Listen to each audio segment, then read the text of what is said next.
Missões, desafio do nosso tempo.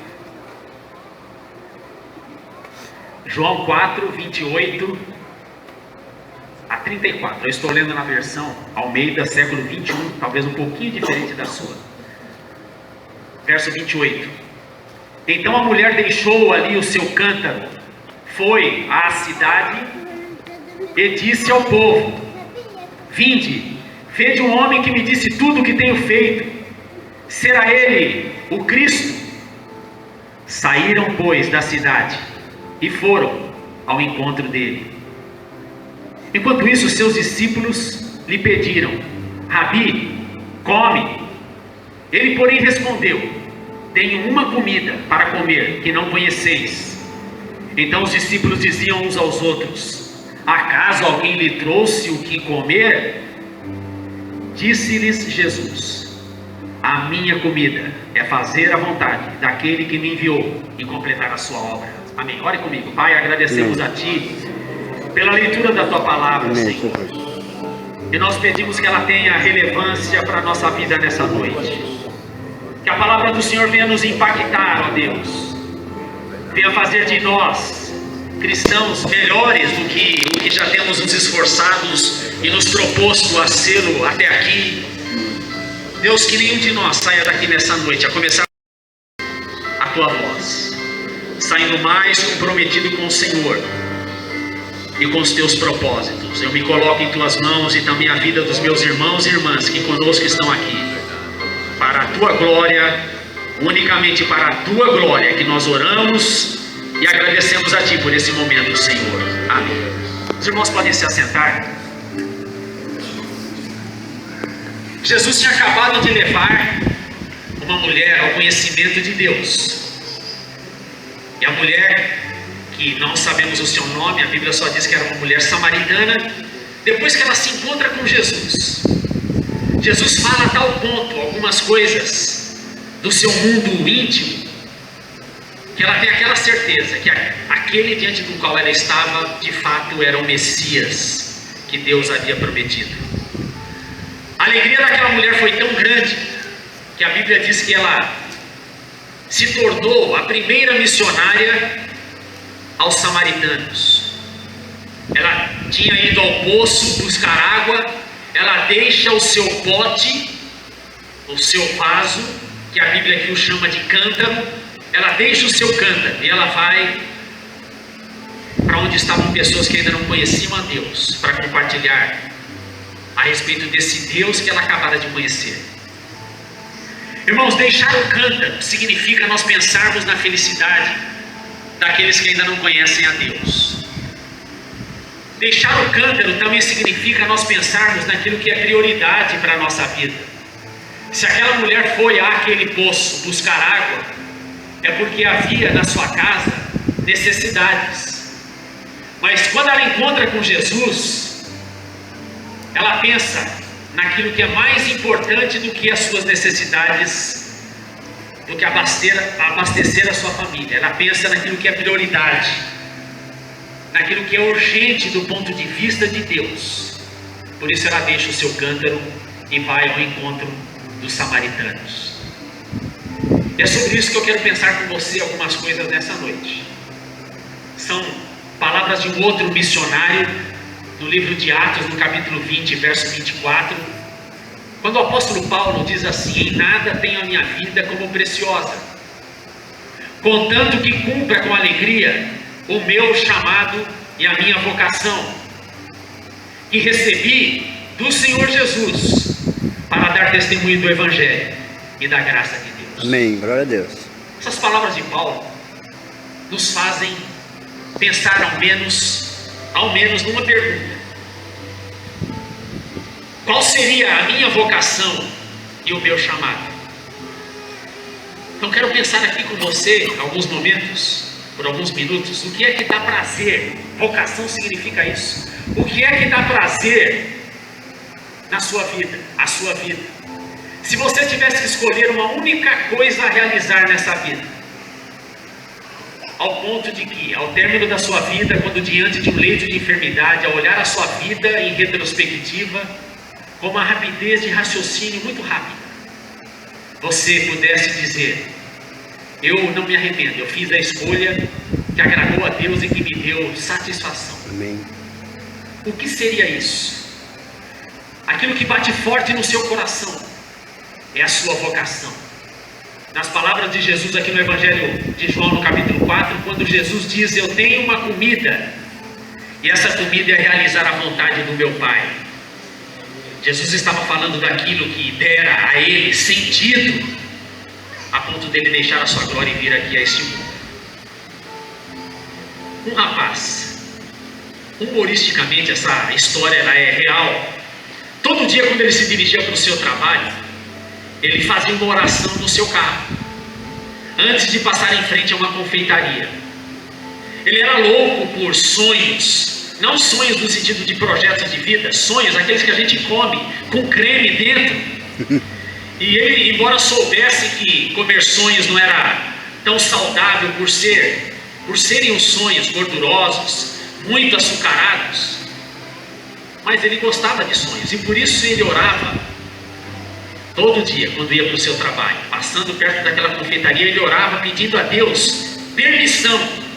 E a oração dele era essa: Senhor, se é da tua vontade que eu coma um sonho nesta manhã, que o Senhor me permita, ao chegar próximo à confeitaria, que eu encontre uma vaga no estacionamento. Se tiver uma vaga, eu vou entender que é a sua vontade. E aí ele ia com o seu carro.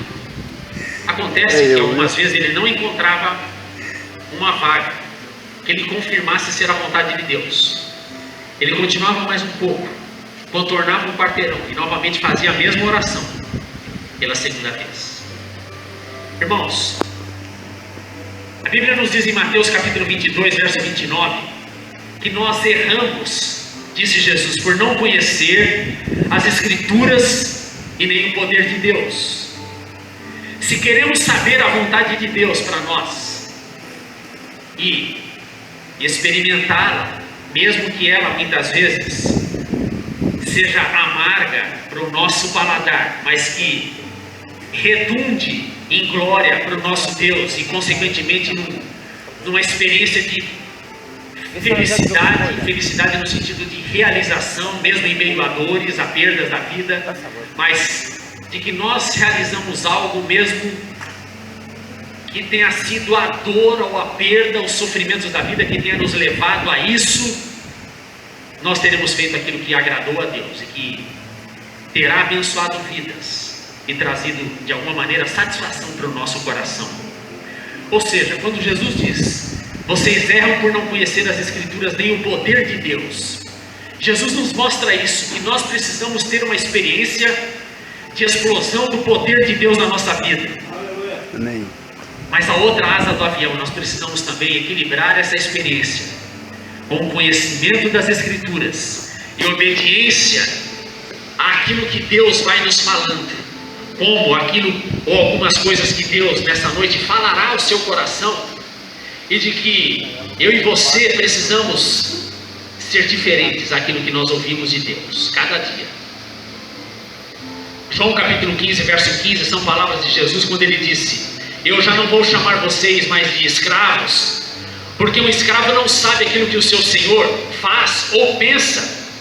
Em vez disso, eu vou chamar vocês de amigos, porque tudo que ouvi do meu Pai, eu tornarei isso conhecido a vocês.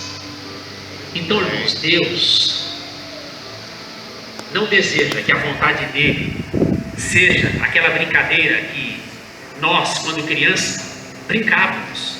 Esconde, esconde. Deus não quer brincar conosco de esconde-esconde. Deus tem prazer em revelar a nós a sua vontade. E Jesus diz isso aqui, que Ele vai sussurrar alguns dos seus planos e dos seus projetos, que tem o seu nome, que tem o meu nome. Deus vai sussurrar no nosso ouvido. Mas nós precisamos silenciar a nossa alma, num mundo de tanto barulho, e no mundo interior. Não é assim quando nós dobramos o nosso joelho para orar, e eu falo para Deus: Deus, silencia o meu coração. E são aqueles 10, 15 minutos de uma luta, que há tanto barulho, tantos problemas, tantas ansiedades que passam com uma velocidade muito rápida à mente e ao coração. Deus quer que nós nos silenciemos internamente. Como diz o Salmo 46, o verso 10, aquietai-vos e sabei que eu sou Deus. Deus quer que nós silenciemos a nossa alma. E nessa quietude interior, em havendo em nós esse desejo de ter disposição para seguir o caminho que Deus aponta para nós, quando Deus perceber isso, Ele então sussurra os planos que Ele tem para nós, planos personalizados, com o meu nome, com o seu nome. E os planos de Deus estão aqui revelados, estão diante do meu nariz. Eu sei que nós, como pentecostais, valorizamos uma direção de uma voz profética, daquilo que Deus nos fala por um hino e outras situações mais. Entretanto, nós temos diante dos nossos olhos, estou aqui diante do meu nariz, com 66 livros, 31.173 versículos que me dão clareza sobre a vontade de Deus. Amém. Ora, de nada adianta se eu, tendo já aquilo que Deus revelou nas Escrituras, se eu não tenho disposição de obedecer ao que Deus aqui revelou, de nada me adianta buscar em caminhos outros, em outras formas de oração, que Deus revele a mim aquilo que já é claro na sua palavra. Então, irmãos, Deus não nos deixa perdidos como num labirinto e ainda vendando os nossos olhos. Não, Deus tem prazer. Não é isso que diz Romanos capítulo 12? Rogo-vos, pois, irmãos meus, que apresenteis os vossos corpos em sacrifício vivo, santo e agradável a Deus, que é o vosso culto racional. Então eu me entrego a Deus. A palavra ali, se entregar em culto, significa holocausto, ou seja, eu ser um sacrifício, como era o sacrifício do Antigo Testamento, o animal que era imolado e morto, e era todo queimado. A palavra holocausto significa isso, todo queimado. Então, quando eu me coloco diante de Deus, sacrifício para que Deus me queime, então Deus vai fazer aquilo que o verso 2 da carta de Paulo aos Romanos, no capítulo 12, Paulo descreve. Então você vai experimentar qual é a boa, perfeita e agradável vontade de Deus. Amém, glória a Deus. Então, se você desenvolve, ou se nós desenvolvemos um relacionamento com Deus de intimidade, eu não tenho dúvida que Deus vai direcionar você para aquilo que Ele está planejando para a sua vida. E eu diria que não há jornada mais fascinante do que essa, você viver os planos de Deus para você. Amém. Talvez Deus não nos queira, vou falar daqui a pouco da viagem para o Sudão do Sul, talvez Deus não queira, e certamente Deus não quer todos vocês lá no Sudão do Sul, ou no interior da Índia, ou lá na Venezuela, onde os nossos missionários estão enfrentando algumas dificuldades, de Tumeremo, o lugar onde eles estão, em que 5 trabalhadores foram violentamente mortos pelo exército da Venezuela. Eles estão lá naquele tumulto, naquela tormenta, naquela tempestade. Não sei se Deus quer você lá ou em outro lugar. Não sei se Deus quer a todos vocês para a obra missionária, mas o que eu sei é que diante de palavras tão claras das Escrituras, nós não podemos cruzar os braços e ficar na indiferença.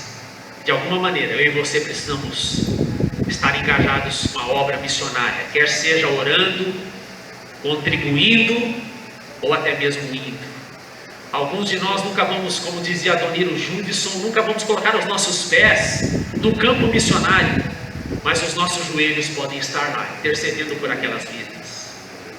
E talvez Deus não te queira, talvez o que Deus quer de você é que você tenha palavras de ânimo, palavras de esperança, de apoio, de confiança em Deus, num mundo tão negativo como esse em que vivemos. Ter palavras de otimismo, parece uma coisa, parece um milagre. E talvez Deus queira que você tenha essas palavras para compartilhar com pessoas que se assentam com você no restaurante do trabalho, que vão tomar com você uma cerveja, você vai tomar um refrigerante lá na cantina da escola ou nas festinhas da família. Deus quer usar você como a sua boca para compartilhar o seu amor. O que é que nós vamos responder para Deus? Conte comigo, Senhor, ou escolha outro no meu lugar? Isaías capítulo 6, verso 8. Eis-me aqui, Senhor. E nós ouvimos algumas pessoas brincando, envia o meu irmão. Será que Deus pode contar com você pelos projetos que Ele tem para esta geração? Porque não há outra geração que nós vamos poder impactar e influenciar a não ser esta em que vivemos. Deus poderá nos dar na sua misericórdia outras oportunidades, mas o tempo da nossa missão é hoje. No capítulo 4 ainda de João, versículos posteriores, Jesus cita um provérbio dos judeus, quando eles diziam assim: falta ainda de uma mulher apaixonada por Jesus, logo depois de conhecê-lo. João capítulo 4, verso 28.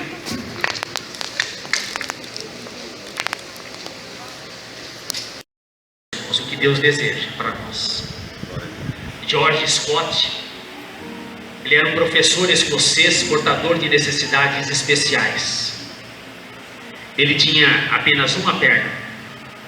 E ele se dirige a Hudson Taylor, que tinha sido o pioneiro do trabalho missionário na China. Ele diz para Hudson Taylor: olha, eu quero ir para o campo missionário. Hudson Taylor faz uma pergunta para ele apenas: por que você deseja ir ao campo missionário tendo apenas uma perna? Scott responde: porque eu olho para a igreja e vejo pessoas, a grande maioria delas, com duas pernas, mas não dispostos a se colocarem nas mãos de Deus. Então eu, como a única perna, Deus tem tocado no meu coração para colocar a minha vida ao serviço dele.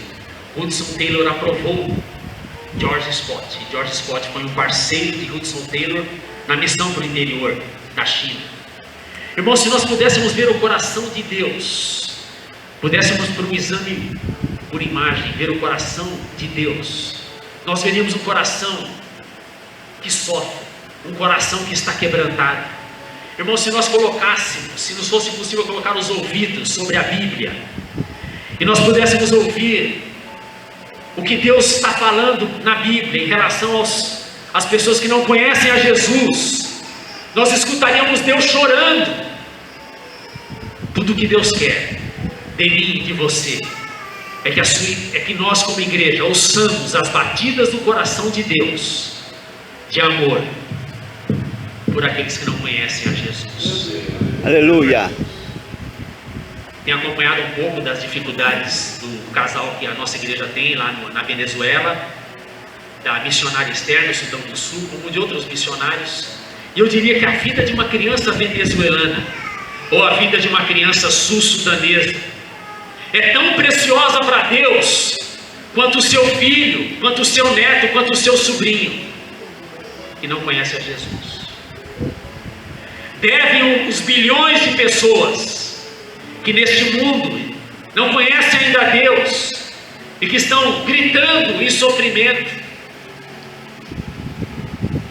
e o inferno ardente. Esses gritos chegaram até mim e a você e encontrar ouvidos surdos. Uma pesquisa sobre o crescimento das religiões aponta que o islamismo, a continuar crescendo comparado ao crescimento do cristianismo, em 2050 o islamismo vai ultrapassar o cristianismo no número de seguidores no mundo. O islamismo, aquelas pessoas, aqueles homens e mulheres bombas que amarram algumas coisas no seu corpo e morrem por uma mentira, o islamismo se tornará a maior religião do mundo a partir de 2050, provavelmente. Aquelas pessoas estão dando a vida por uma mentira. E o que eu e você, que conhecemos a verdade, que nos transformou, que colocou em nós uma experiência e uma esperança, não apenas para essa vida, mas sobretudo de vida eterna. Qual será a nossa resposta a esse Deus que nos amou? E como escreveu Paulo aos Romanos capítulo 8, verso 32, como que Ele não nos dará também, juntamente com Cristo, o que Ele tem de melhor, se Ele nos deu seu único filho? Amém, glória a Deus. Deus deu o melhor. Eu e você somos desafiados nessa noite a dar também o melhor para o nosso Deus. Casal de missionários recém-chegado para trabalhar na Índia estava à beira do rio Ganges observando pessoas que iam tomar banho nesse rio Lamacento. É um dos rios considerados mais sagrados de toda a Ásia.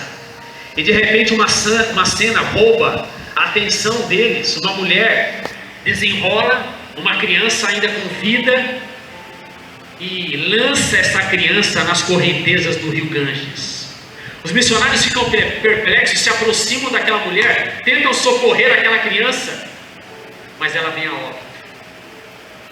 Eles tentam entender, perguntam para aquela mulher: quem era aquela criança? E ela diz: era meu filho. O casal de missionários pergunta: mas você amava essa criança?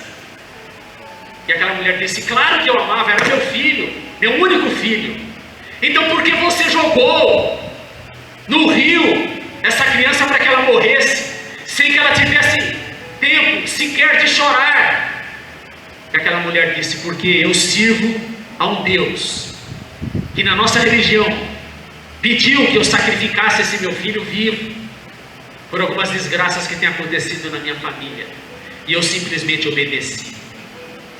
Aquele casal conversando com aquela mulher, tomados por um desespero que é natural, e orando por aquela senhora, conseguiram compartilhar com ela o amor de Deus, e aquela mulher pôde abandonar aquela religião maldita. Mas aquela mulher com os olhos marejados, marcados por lágrimas, em soluços, ela exclamou em alta voz àquele casal de missionários: por quê? Porque vocês não me falaram do amor desse Deus tão maravilhoso alguns minutos antes? O meu filho ainda estaria nos meus braços se eu conhecesse a esse Deus. O que é que eu e você diríamos para esse casal, para essa mulher, perdão, e perderam o seu filho? É para o meu coração, para o seu coração, para os nossos ouvidos, que a batida do coração de Deus está batendo. Você pode ouvir Deus falar nesse momento, falando com você. Nós falamos que Cristo vai voltar, e é verdade, mas a maioria, há bilhões de pessoas que ainda nem sabem que Jesus veio uma vez. E o Deus da Bíblia, irmãos, não é um Deus apático, não é um Deus insensível, é um Deus apaixonado por vidas e por toda a raça humana. Amém, glória a Deus. Por isso Paulo diz na sua primeira carta a Timóteo, no capítulo 2, verso 4: Deus quer que todas as pessoas se salvem e venham ao conhecimento da verdade. Mateus registrou as palavras de Jesus no seu Evangelho, no capítulo 24, verso 14: e esse Evangelho do reino será pregado em todo o mundo como testemunha a todas as nações. Aleluia. Então Amém. virá o fim. Glória a Deus. Irmãos, Deus convoca o seu povo, eu e você fazemos parte desse povo, para ver e para trabalhar pelo seu projeto final da história, e atender ao chamado de Deus. É você fazer da sua vocação a sua missão. Ou seja, você colocar a sua profissão, você colocar aquilo que você é como pessoa, o seu jeitão de ser, nas mãos de Deus, para que Deus te use como você é. Vocação é uma palavra que vem do latim e significa chamar. Eu diria que vocação é aquele impulso interior, aquele fogo ardente dentro do coração, aquela paixão que bate forte dentro do peito, que nos move, que nos conduz a uma ação, e é uma ação que dá sentido à nossa vida. Alexandre Duffy, um missionário presbiteriano, também na Índia, idoso, depois de décadas de serviço no trabalho missionário naquele país, retorna também à Escócia. Escócia foi durante muito tempo berço de envio de missionários para o mundo, e hoje o Brasil é o maior celeiro de envio de missionários para o mundo. E é um tempo que nós não podemos desperdiçar. Alexandre Duffy voltou lá para a Escócia para curtir um descanso merecido, já tinha certa idade, e falando numa reunião numerosa de jovens da denominação presbiteriana, e ele falou, desafiou os jovens como estou desafiando os irmãos nesta noite, e os jovens permaneceram em silêncio ao apelo daquele ancião, aquele missionário ancião. A tristeza de Alexandre foi tamanha que ele desmaiou. Ele foi levado para uma sala anexa ao templo. Massagearam-lhe o peito e ele retomou os sentidos e pediu para voltar. Tentaram impedi-lo. Ele já tinha uma saúde debilitada por esses anos de serviço, mas ele pediu: por favor, me permita dizer pela última vez a essa assembleia de jovens aquilo que Deus colocou no meu coração. Eu vou morrer se eu não conseguir dizer o que Deus colocou no meu coração, essas últimas palavras. E me permitiram. Ele voltou, concluiu o apelo àqueles jovens, e as palavras dele traduzidas foram essas: jovens cristãos, se a rainha da Escócia convidasse vocês para ir a qualquer lugar do mundo como embaixadores, representando a esse país, vocês iriam com orgulho. Entretanto, o Rei dos Reis desafia e chama vocês para ir para a Índia, e vocês não querem ir. Pois irei eu, retornarei eu lá para lá, já velho, cansado. Não poderei fazer muita coisa, mas pelo menos morrerei às margens do rio Ganges, e aquele povo saberá que alguém o amou e se dispôs a dar toda a sua vida por eles. Nesse instante, dezenas de jovens se levantaram e atenderam ao apelo e se colocaram nas mãos de Deus. Não sei se Deus tem chamado a você para a obra missionária. Durante muito tempo eu fui indiferente à obra missionária. Era apenas mais um assunto dentre muitos que eu ouvia na igreja. Mas um dia Deus tocou no meu coração, e eu já era pastor, e isso não faz muito tempo, não faz mais que 4 anos. Eu pude entender, à luz da Bíblia, Deus tocou meu coração. E é uma experiência que ainda é tardia, ela pode acontecer também na sua vida. Talvez o seu chamado possa ser você trabalhar com crianças no orfanato, você visitar idosos, você aconselhar, você visitar, você ensinar, você aconselhar, você liderar. Mas seja o que for, todo o trabalho que nós fazemos tem que ter como objetivo levar vidas a Cristo. Então, se vocação, como eu disse aqui, significa chamar ou chamado, isso pressupõe que há alguém que chama, há uma voz que ecoa. E a Bíblia nos diz que a primeira pessoa que atendeu o chamado de Deus se chama Jesus Cristo. O livro do Apocalipse, capítulo 13, verso 8, diz que Jesus Cristo é o Cordeiro de Deus, morto antes da fundação do mundo. Por isso alguém com muita propriedade disse que Deus tinha um único filho e fez dele um missionário. Jesus nos deu o exemplo. Ele atendeu ao chamado de Deus. Então Deus chama, continua chamando eu e você para um propósito e para uma missão a ser realizada. A alguns, essa missão significará dirigir uma célula, um pequeno grupo, multiplicá-la. Isso é trabalho de Deus. Mas a certeza que a vocação parte do coração de Deus, diretamente para o seu coração, e apenas você é que vai discernir e entender essa voz, e caberá apenas a você dizer sim a essa voz. Nós somos criados por Deus, e nós somos criados também para Deus.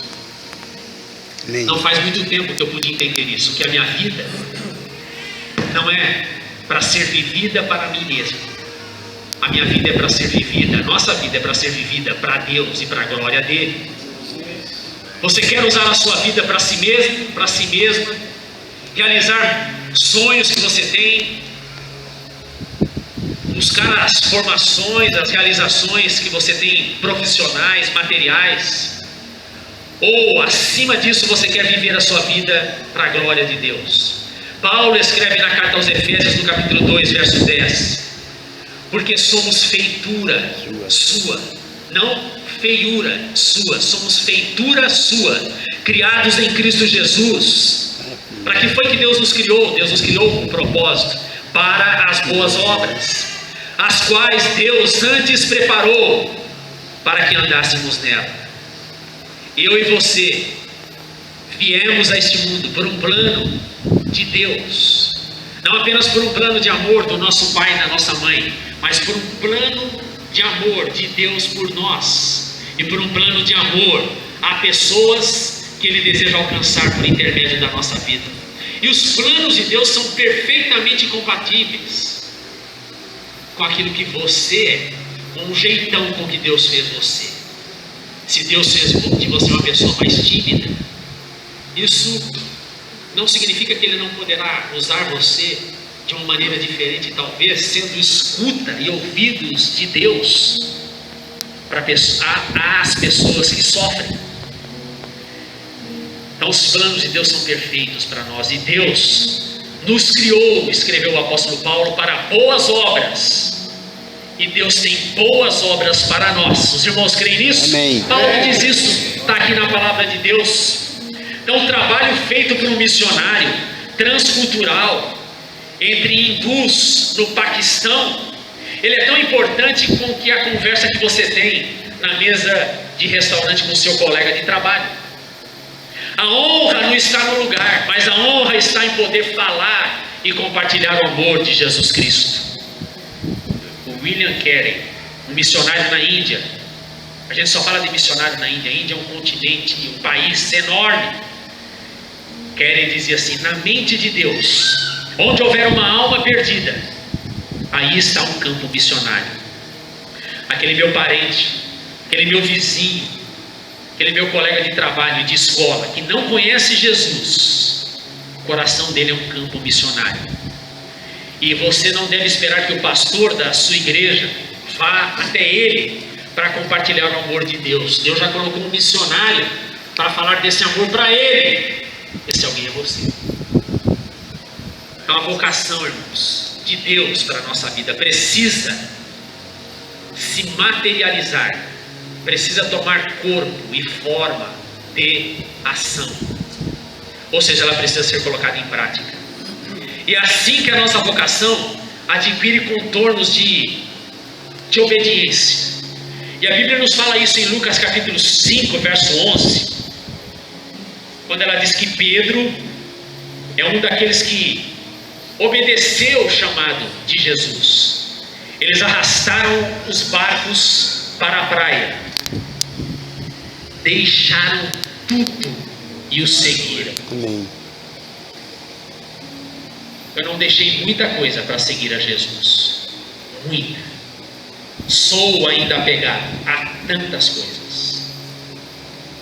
Mas como disse uma amiga missionária, eu não escutei o chamado de Deus para que eu pudesse ir para missões. Eu simplesmente obedeci ao que eu li na Bíblia. Então, o primeiro requisito para nós conhecermos a vontade de Deus, a vocação de Deus, a paixão que Deus colocou dentro de nós, aquilo que faz o nosso coração arder em fogo, que faz o nosso coração bater mais rápido, quando nós ouvimos falar a respeito desse tema. Primeiro requisito é você ter disposição em cumprir o chamado de Deus. Deus só nos aponta um caminho, foi o que Ele deixou claro para a minha vida, quando encontra em nós disposição para nós seguirmos a esse caminho. Deus só nos fala ao coração qual é o próximo passo, quando encontra em mim disposição para dar este passo. Porque Deus não nos mostra o caminho todo, Deus nos mostra apenas um passo à frente. E à medida que nós obedecemos, Ele vai mostrando o passo seguinte. É o que diz o Salmo 119, verso 105: lâmpada para os meus pés. Lembrando que naquela época era um mundo de não existência de eletricidade, e a lanterna era amarrada ao tornozelo, ao joelho da pessoa. À medida que ela caminhava, ela iluminava o próximo passo. Lâmpada para os meus pés é a tua palavra, e luz para os meus caminhos. À medida que você obedece a Deus, Deus vai te mostrando o passo seguinte. Deus não te mostra o caminho todo, apenas o próximo passo. Amém. Então não podemos querer saber os detalhes da vontade de Deus, ou do plano que Deus tem para nós, com o meu nome, com o seu nome, para só depois estar ecoando no seu coração. E a pergunta é: qual será a sua resposta, a minha resposta a essa voz? Porque Deus não desperdiça a palavra, Deus não desperdiça projeto de vida, Deus não desperdiça revelação, Deus não desperdiça chamada. Ele só chama quando nós estamos dispostos a obedecer. E quando nós falamos de vocação, quando nós falamos de chamada de Deus, isso obviamente inclui renúncia. Um estudante universitário, ele sabe que para concluir aquele curso, ele e os seus pais sabem disso, que ter uma formação significa pagar um alto preço de uma mensalidade anos seguidos, que daria para comprar um carro zero ou muito mais do que isso. Anos de investimento, investimento de tempo, investimento de dinheiro, renúncia de compromissos outros, de menos tempo de lazer. Mas nós dizemos, irmãos, entregar tudo a Deus. Nós cantamos isso nos hinos do Inário, diz isso: tudo entregarei. Mas nós queremos controlar a nossa agenda e as opções de Deus. E eu aqui compartilho com discrição, ou seja, com temor diante de Deus e com humildade. É um pouco da minha chamada de uma maneira bem abreviada, simples. Eu sou psicólogo clínico e apaixonado pela minha vocação, depois de formado, atendendo famílias, casais, que era a minha área de atuação. Eu vivi isso com uma paixão muito grande, e tendo sido aprovado em 2 concursos, um deles no Guarujá, para trabalhar 4 horas, eu estava com as malas prontas para ir para lá. Eu sempre tive esse medo. Um dia falei no acampamento de jovens, falando sobre a vontade de Deus, do medo que eu tinha aos 50 anos, olhar para trás e viver uma crise, uma segunda crise que todos nós geralmente a vivenciamos de uma ou outra maneira. A primeira crise é a crise da adolescência, a crise do ter. Eu quero ter uma roupa de marca, eu quero ter um melhor celular, porque o que eu tenho faz de mim uma pessoa importante. E a segunda grande crise da vida, geralmente entre 35 a 50 anos, a crise do ser. Quando nós olhamos para trás e temos que pensar se as escolhas que nós fizemos da vida, do nosso cônjuge, de com quem nós compartilhamos a nossa vida, escolhemos como marido, como esposa, os filhos que nós tivemos, a profissão que nós escolhemos, se fez de nós pessoas felizes. E às vezes ter que lidar com a angústia de que algumas dessas situações não nos permitem, ainda que não nos tragam felicidade, não nos permitem mudanças. Eu posso não ser tão realizado com a minha profissão, mas aos 50 anos eu não tenho assim tantas opções para mudar de profissão. O que fazer? E aos 50 anos, quando nós passamos a viver o segundo século e caminhar para o final da nossa vida, né? De alguma maneira eu digo assim que nós vamos tentar terminar um desenho da nossa vida que quando nós éramos crianças, nós começamos a fazer esse desenho, um desenho qualquer, algum coleguinha nos chamou e a gente deixou esse desenho de lado, e agora na vida adulta eu quero terminar esse desenho da minha vida, porque eu quero ser completo comigo mesmo, para terminar os meus dias em paz e deixar um legado. Isso causa angústia. Eu vivi essa crise, eu vivi como psicólogo essa crise aos meus 48 anos, e olhar para trás e ver qual o legado que eu estou deixando, como que Deus tem usado a minha vida. Eu poderia ser muito mais útil para Deus, além de tudo aquilo que eu tenho feito. Eu tive esse medo de dizer para Deus: Deus, faça-se a tua vontade. Porque dentro de mim, eu pensava assim: se Deus me chamar para pastorear uma igreja, por conta da minha vocação também numa outra área, que é a área da educação, em que eu trabalhei nessa igreja de Cristo Pentecostal por 21 anos, que é uma outra formação que eu tenho. Eu por conta dessa formação na área do ensino, já tinha declinado a 2 convites para pastorear. Nunca foi uma paixão na minha vida. Eu falei, mas se Deus pedir, não é uma paixão dentro de mim? Não é uma vocação? Mas irmãos, um dia eu entendi isso. Deus me dizendo, Deus foi trabalhando, porque esse momento chegou, esse a sós com Deus, e Deus foi falando ao meu coração: meu filho, eu realizei muitos sonhos que você teve.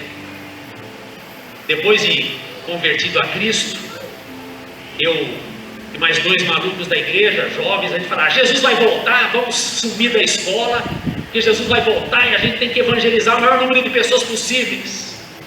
E o tempo passou e nós tivemos um outro entendimento, que a gente precisava aguardar a volta de Jesus, mas vivendo a nossa vida e se preparando para os planos e propósitos de Deus.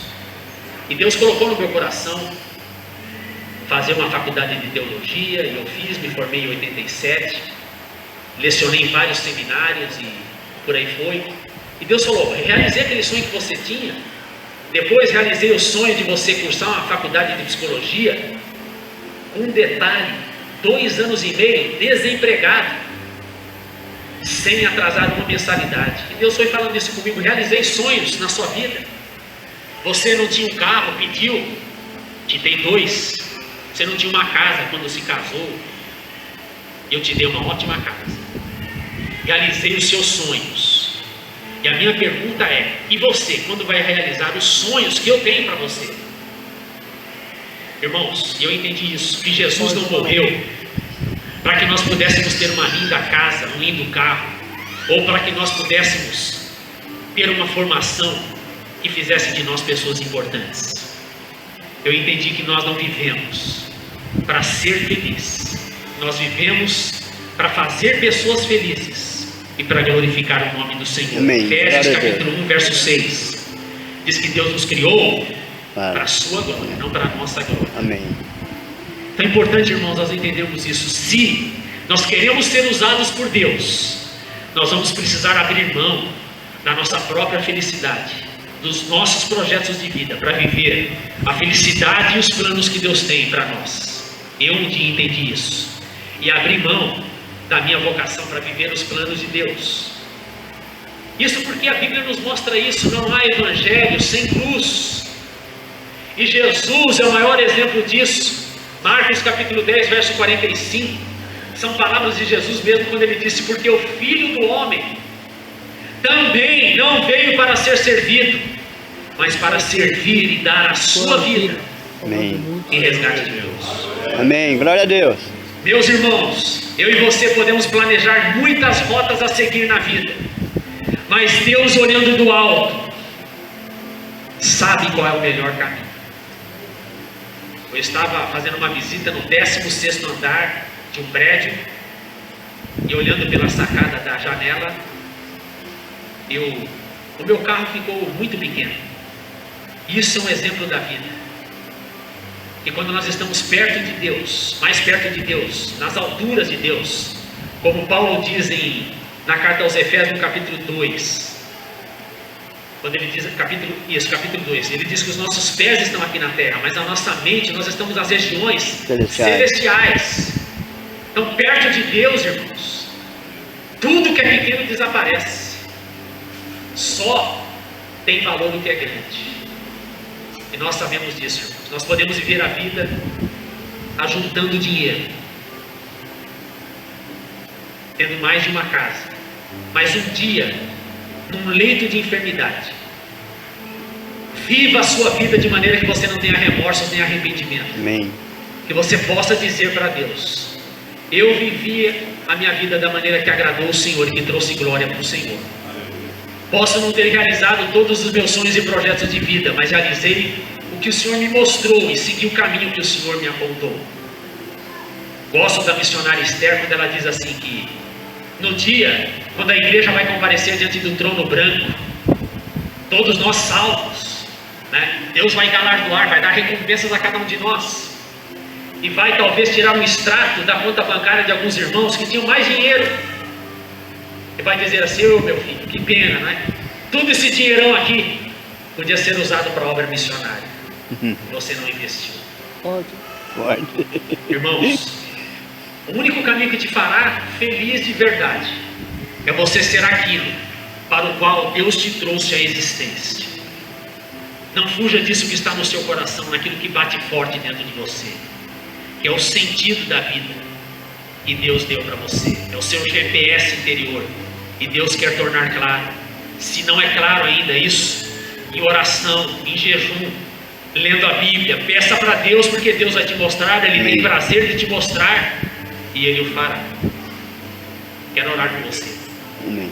Fique em pé. Amém, Jesus. Diga para o Senhor, feche os seus olhos, vai falando com o Senhor. Sim, Pai.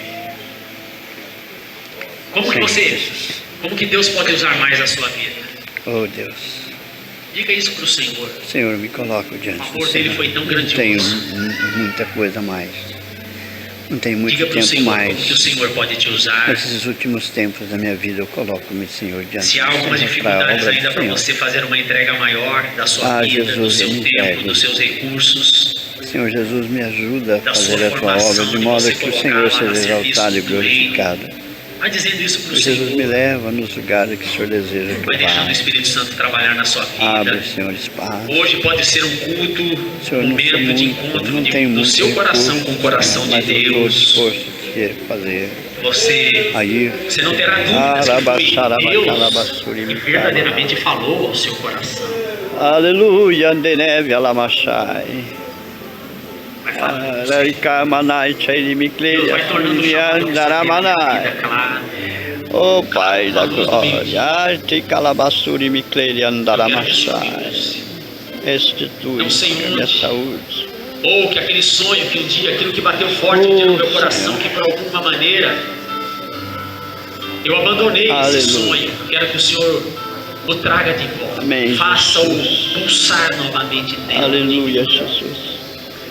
Ainda com os olhos fechados. Aleluia. Se tem alguém que quer vir aqui orar comigo, Aleluia, Jesus. vem aqui à frente. Eu também quero colocar a minha vida mais uma vez diante de Deus. Dizer para o Senhor: use a minha vida. Glória a Deus, nosso Pai.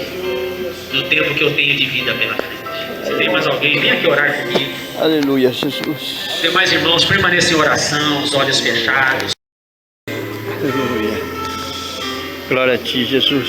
Alguns irmãos que aqui estão à frente são seminaristas da ETA, estão começando o curso esse semestre. Amém, Jesus. Estão buscando essa orientação de Deus, essa clareza de Deus, essa direção de Deus. Aleluia. E Deus a dará. Senhor, é ela que nos toca, é ela que nos transforma, que nos convence desse chamado. Amém, Jesus. Essa mesma palavra que um dia, quando nós ouvimos o Evangelho, não por nós mesmos, porque nós estávamos mortos nos nossos pecados, e um morto não pode decidir, mas o Senhor proveu o Espírito Santo para tocar em nós. Aleluia. Obrigado, Senhor. Foi uma ação do Senhor em nós. E a tua palavra continua nos dizendo que não fomos nós que escolhemos ao Senhor, mas que o Senhor nos escolheu. E o Senhor não nos leva para o céu depois de nós encontrarmos Jesus. Derrama da tua graça, Senhor. Aleluia. Sem Ele nós nada podemos fazer. O Senhor deseja para a vida deles. Usa-os, ó Deus, por onde quer que eles andem. Senhor, que eles não façam missões, mas que eles vivam em missões. Aleluia. Um movimento contínuo entre o ir e vir. Sejam bênçãos nas suas mãos. Amém. Eu os coloco, Senhor, debaixo das tuas mãos, sob teu olhar. Continua trabalhando na vida deles, ó Pai. Que hoje aqui o Senhor possa ter dado início ou retomado uma chamada de vida para eles e possam continuar. E que um dia eles possam também, Senhor, testificar a outros aquilo que o Senhor fez por intermédio da vida deles. Para a honra, glória e louvor de Jesus Cristo, Aleluia. o primeiro missionário e Glória nosso a Deus. exemplo de vida, é que nós oramos e agradecemos. hoje e sempre. Amém. Amém. Demos glórias ao Senhor, irmãos. Glória a Em Deus. nome do Senhor. Irmãos, podem se Glória a Deus. assentar.